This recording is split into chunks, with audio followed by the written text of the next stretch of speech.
Na mga pagkain namin sa bahay kasi wala na po kaming magamit. Wala na kaming maluto kasi the whole day umulan po dito. Ayan. Instant na lang. More ang tissue kasi mas kailangan, mas ginagamit yan sa bahay everyday.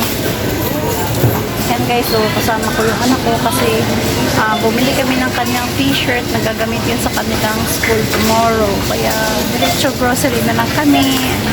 Namili namin. Lakas pa ng ulan sa labas. Yan, papakasure na kami. Sige.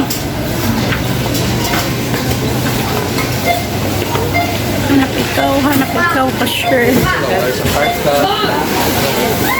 Yan, going to the cashier.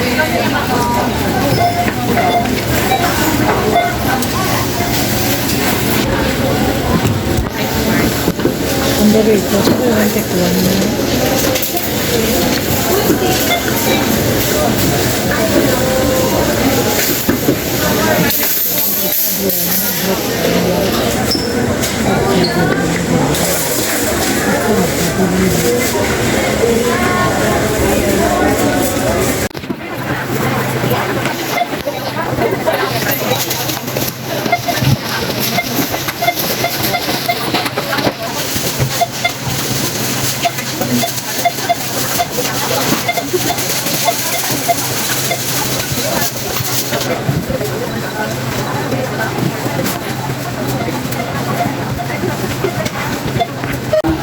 Labas na kami ng mall.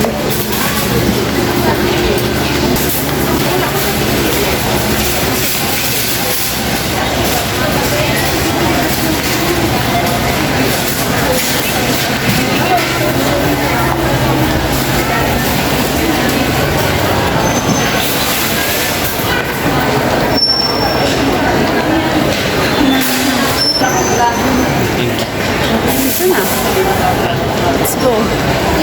Guys, ito napa-instant grocery po kami kasi marami na po yung kulang dito sa bahay. Ito i-flex ko sa inyo yung mga instant na pinamili namin ng anak ko. Ito, bumili kami ng sabon sa pinggan. Ito yung spray para sa mga lamok. Yan, sabon pampaligo. Ito, bumili ako ng 3 pirasong apple kasi pag hindi sila kakain ng rice, kailan sila ng prutas. Bumili ako dito ng 2 pirasong pipino. Ayan o. Para pang salad. Bumili ako dito ng isang hiwang kalabasa. 3 pirasong kamote. Ito, gagawin ko po itong breakfast bukas. Lalaga ko lang po siya. Pares po nito is kape. Tsaka bumili din po ako dito ng ilang pirasong saging na saba kasi para pang sahog po sa ating mga iluluto. Medyo hilaw po yung aking binili para po hindi siya mabilis ma-overripe po. Yan. Ito din, meron din po ako ditong biniling 3 slice lang po ng pork.